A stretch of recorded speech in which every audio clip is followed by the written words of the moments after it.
जो आप नज़ारा कर रहे हैं ये खानकाह रायपुर का नज़ारा है और हम आपको मुफ्ती अब्दुल क़य्यूम साहब की जो क़ब्र मुबारक है वहाँ पर लेकर जाते हैं और वो आपको दिखाते हैं। चलिए।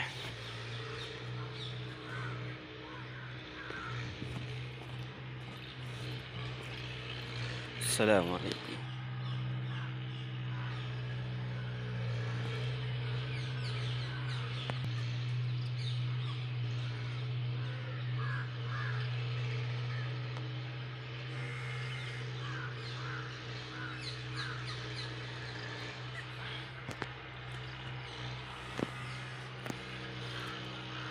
माशाअल्लाह बहुत ही नूरानी माहौल है।